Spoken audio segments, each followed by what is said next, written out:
A Washington, D.C. affordable housing facility playing home to 190 elderly residents dramatically burst into flames in September 2018. But while officials thought that they had accounted for all of the building's tenants, they realized 5 days after the blaze that one unit hadn't been evacuated when the fire had broken out. In 2007, construction finished on the Arthur Capper Sr. Apartments, touted as one of Washington, D.C.'s most sought-after living facilities of its kind. Residents could choose between 1- and 2-bedroom apartments, all of which were situated within easy reach of the city center. Also, if you have not done so already, please subscribe to our channel and click that notification bell to get inspired by these real-life stories every day. Now, back to the story. And the building's updated appearance was part of a greater plan to revitalize the neighborhood of Navy Yard in which the senior center stood. In the years that followed, furthermore, the public housing facility was well maintained, according to redevelopers Urban Atlantic. In September 2018, Urban Atlantic President Vicki Davis told Fox 5 DC, for example, that the apartments had passed a recent inspection with flying colors. Even so, residents of Arthur Capper Sr. Apartments found themselves in the middle of an emergency in late September 2018 when a fire ignited in the building's attic. Some would later say that they didn't even hear any alarm bells ringing to warn them of the danger above.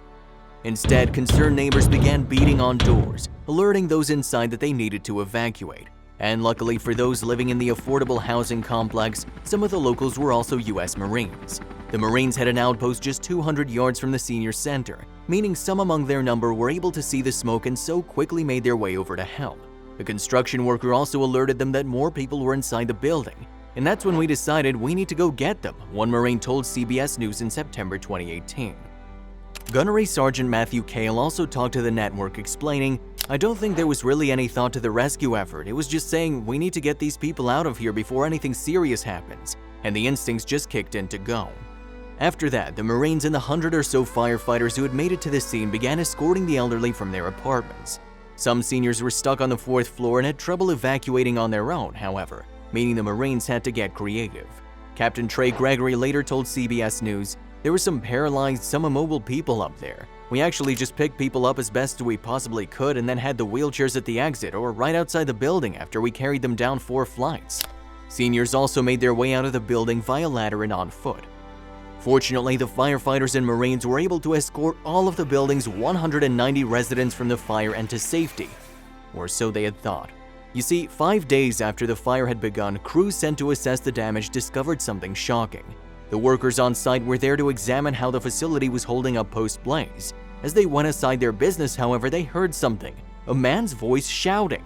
They then tracked the sound to a 2nd-floor apartment with its door jammed shut. Ultimately, then the employees realized that someone was on the other side of the door. According to the BBC, structural engineer Alan Kilsheimer recalled, "When I said we're coming to get you, the man in the apartment said, 'I'm not going anyplace.'" The man couldn't leave because his door was stuck. He has also suffered an injury. His name was Raymond Holton, and the 74-year-old was a resident of Arthur Capper Sr. Apartments. In other words, he'd been in his rental since the fire had broken out. With that discovery, the on-site crew's task changed from structural assessment to resident rescue. They subsequently pushed their way through the door to Holton's apartment and came face to face with the only tenant left behind during the blaze. But according to Inside Edition, the workers found Holton in incredibly good shape in spite of all that had happened. In fact, the senior even insisted that he'd walked out of the building by himself after having spent 5 days awaiting rescue. The building crew then helped Holton move from the sofa to a kitchen chair as they waited emergency services. And Holton eventually forewent his plan to walk on his own, instead allowing his first responders to carry him from his apartment.